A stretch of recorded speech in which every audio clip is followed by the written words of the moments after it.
want to kick this off, Coy? That's fun, man. So before we do this, what's your association with the Hunger Games? Huge Hunger Games fan. I love the original quadrilogy, but for me, this reprise, this going back to the world, the fourth one really, really blew me away. I actually did that. That was the first when I did that like on location thing for that Cinemark or whatever I did with you guys. That was like the first brand thing I did with Rejects. When I went to that theater in Tennessee. Oh, yeah. That was, I went to go see Hunger Games. Oh, really? Yeah, yeah. Oh, yeah, Yes, that's the first thing I ever did, like, freelancey. I didn't know. You guys. I didn't realize it. I don't remember it being Hunger Games. Yeah, cool. I went and saw Hunger Games. It was a lot of fun. But I was super impressed by it. I think it's a really hard thing to have something as beloved a decade ago and come back to it because you're kind of in a tricky spot of, like, appealing to a new audience, but making sure the old audience is happy. And sure. I worry about Harry Potter for that reason, but it's not quite as long ago. Like, the Hunger Games is in a weird spot where it's, like, halfway between a generation. So I was worried about it, but then I was in love with it. I thought it was amongst the best Hunger Games. I was super impressed by the actors who I largely didn't know. I don't know Rachel Zegler's work all that well. I don't know the dude that I can't think of his name right now, so clearly. No.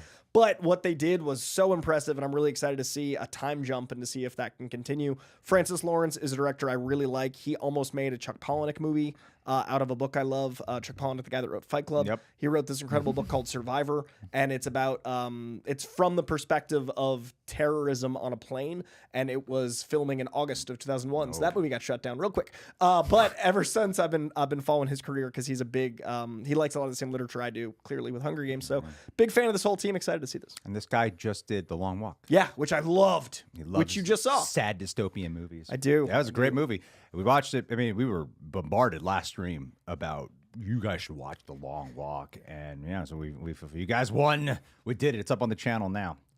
Side note, you know what I love about filming when I'm crying and I'm next to Aaron? Moisturized. Oh. My favorite part, Aaron's the only host who looks directly at you when you're crying.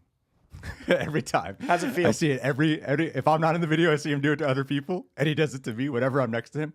Once I'm crying, he's always in it. He goes, it's like the poet. It's like a full. He's crying. He's trying to absorb the human emotion. I see you looking at me. He's writing in his mind. He's gathering for later. It's going to be just for him. Fun times. Anyway, let's watch Hunger Games. Rising What you reap Sun. is what you sow. What you reap is what you sow. All right. That actually wouldn't be a It's bad a pretty tagline. good tagline. Wouldn't be a bad tagline.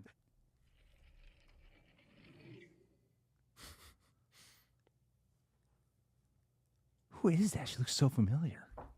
Welcome, Panem, to the glorious reaping of District 12. It's someone Is that- we all must know with Is that lots of Glenn? makeup. Is that Glenn Close? Maybe.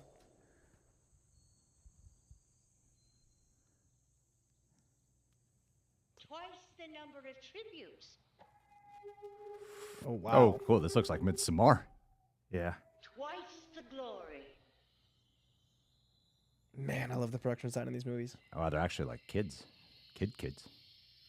Some of them. That's like the root of this story. For the second time. There's your aspect ratio change. Oh! Hey, it's girl from Gen V. We like her.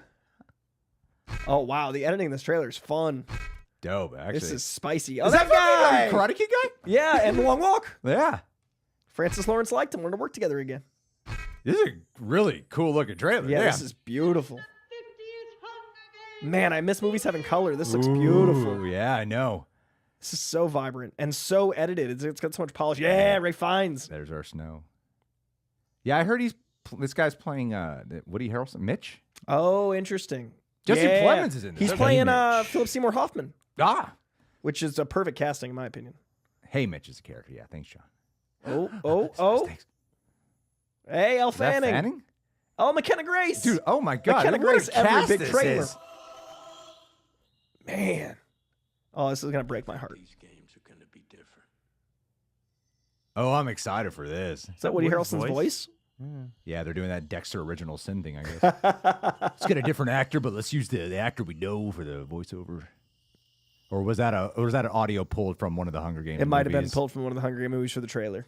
Yeah, Either way, a year early trailer that looks that good gives me a lot of hope. I've only seen each Hunger Games movies once. Ballad of Songbirds and Snakes. I reacted to here with John, But I do recall that thing with Haymitch of him being super traumatized from being one of the winners. Yeah. And now we're going to see that unfold. Yeah. That's a pretty cool prospect. I thought, so I got told that this guy is going to be Haymitch and that Ray Fiennes is going to be playing Snow. Yep. Can you confirm who those, if that was Glenn Close, John? I am on the case. Thank you, buddy. And thanks for fixing the audio, by the way. Anytime. But Coy, what are your first thoughts on that? I think Philip Seymour Hoffman is one of the great actors that we've lost, and the idea of Jesse Plemons playing him really excites me because he's one of those actors in the Hunger Games that elevated it for me. Those films are like Oscar performances in a dystopian young adult novel series. Like the performances in these movies are crazy. To get this new age of them with, Elle Fanning and McKenna Grace and then Jesse Plemons, the actors here, I feel like we're going to look back on as that for the next wave. I see here Kieran Culkin's in it. Like this cast is insane. In this shit. Maya Hawke's in it. And you were correct. It was Glenn Close. Good eye. As Oh, Drusilla yeah, I Sickle. was not super confident. Iris Apatow's in it. Man, I'm so excited for this cast. So that's what I'm speaking to. Like the cast is always insane. It's always some of the best actors working.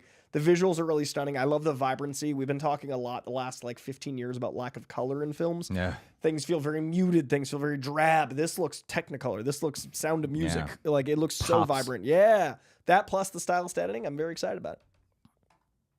It's interesting because I after Songbirds and Snakes, which you seem very over the moon about it, and I adored it. enjoyed it.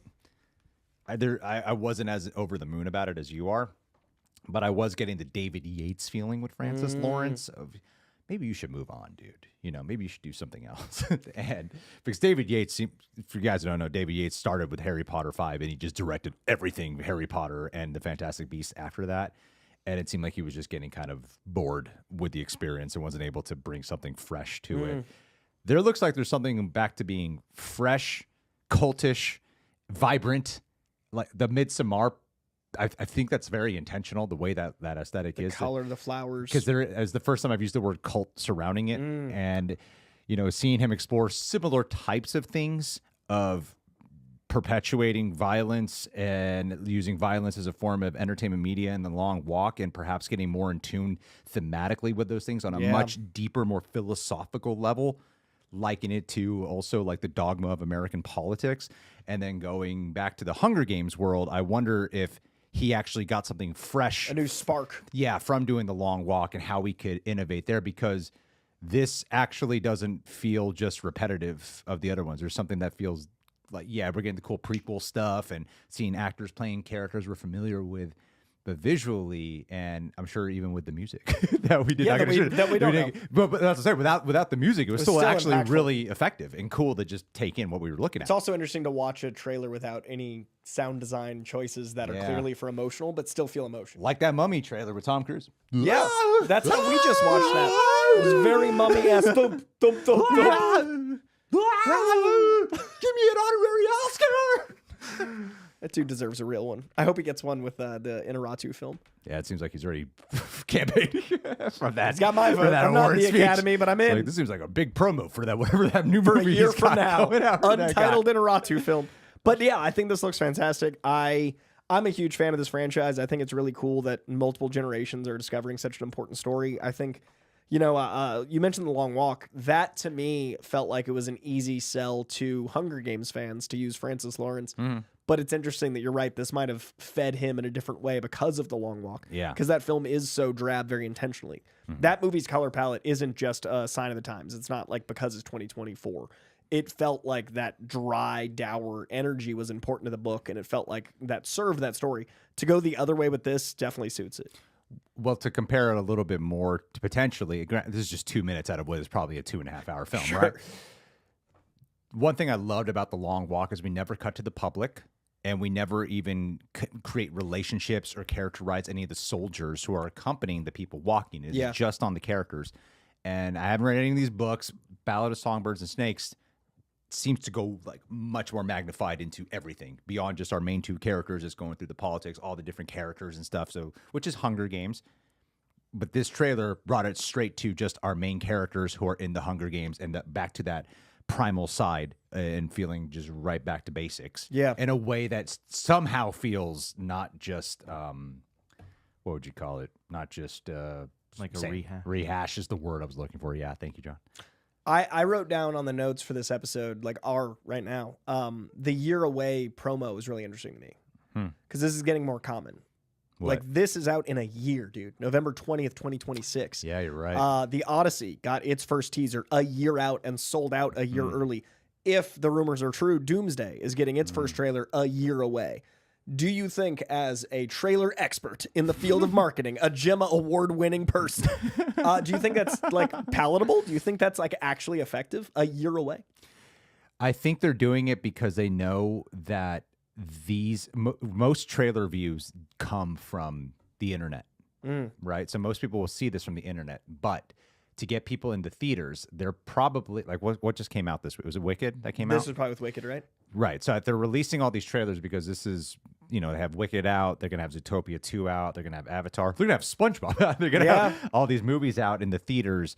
And this is their one chance. And potentially they'll be able to accompany the wave and the feeling when you play these kind of trailers next to Avengers Doomsday, which is for sure coming out. So I think it's more to that effect where people will be there, go see the Doomsday trailer, the Odyssey trailer, but they'll also be getting this. So it's about feeding that whole ecosystem of getting into the cinemas again, beyond just preparing people a year out, because people do forget about shit really fast. Well, I'm worried we're going to be like done with seeing images of it after a year of like, do they put out another one in 6 months? Do they put out another one? Like, how do you, if you're starting this soon, usually it's 6 month teaser, 3 months trailer, 1 month second trailer. Like there's a pattern. If you're starting a year out, how do you sustain it? Or do you let it completely die down and be like, oh, surprise, we're back. Like, how do you keep the hype up? Or do you just wait until the normal window after your first trailer? Because I was expecting a teaser. I mean, this is a year away. Yeah, it looks complete. That's what's crazy. Like, this movie looks done. It looks finished. A year of visual effects work is always a good sign. That's what it did with Superman. Yeah. But just with how early this is, I'm just curious what marketing starts to become, because this is 3 of the biggest movies of the year. Hunger Games, Doomsday, and The Odyssey are 3 of the biggest movies of 2026. If you're starting a year early, how do you keep up with that? And is this the new standard for marketing with big movies? I think it's a smart way to do it. If you look at most streaming movies or streaming shows, they usually put their trailers out like a month before. Right. So this helps distinguish it from the streaming world. And it goes back to making people anticipate an event. So I think they're trying to build up an event. To me, I think it's a positive thing. I think it's positive too. I just wanted to know. I totally get what you mean, because in the meantime, there's going to be a bunch of different other things that are going to be promoted. I was talking about this with John like before the documentary for Avatar started yesterday. It's like, there's just way too much. Yeah. There's so much that nothing feels special and everything just feels like a blip in time. Once and it's everything's out, so it's done. big. Yeah, everything's so big, and everything feels like an event for the week of it. Not even that, sometimes it just feels like a blip. Yeah. Most things feel like dust in the wind now. Well, it's because we are so scattered with our attention. Yeah. The attention economy is broken. Like we have our phones, we have YouTube, we have movies, we have TV. There's just so much that's trying to get our attention, and none of it feels big or important because it's all big and important. And it depends on what the movie is. Like Doomsday, that makes sense. Odyssey, that makes sense. This makes sense. I would argue. Makes sense. What other ones were you talking about? Those are the 3 big ones. Okay. Those are the 3, and I would say those are 3 of the biggest movies of next year. Okay. But you've got a more standard, if Supergirl's coming out in June, we'd probably get something soon, because that's 6 months into the year. That is a standard amount of time, and then the more traditional rollout. Yeah. But it's curious what movies are getting this like year out grab. Well, I think Hunger Games is smart, because the book world right now, that's one thing about Book Talk, and I suppose Book Tube, but I feel like it's mainly Book Talk that has really resurrected people reading, and that is a true sense of fandom. Yeah. And Hunger Games has that with the book world. It's fandom. And to capitalize, if you look at what we're talking, there's like the Nolan fandom, and then there's the Hunger Games fandom, and then there's the Marvel fandom. And to capitalize on that is the smartest way. I think they roll it all in. That's what I'm trying to think of. What else is that big next year? I would say Supergirl would be the next one in that scope. Clayface is going to be smaller intentionally, and that's in the fall. What else? No, next year is huge. Next year is one Brand New Day next year? No? Brand New Day is next year. Yeah. Brand New Day is July. Okay. So that could be soon. Well, shit. I don't know. But yeah, I'm just curious about like marketing. I think it's really interesting that year out trailer thing is becoming more common. Hopefully none of this gets forgotten. Yeah, that's what I mean. It's a year is a long time. Oh boy. All right. Well, what's next on that was voted?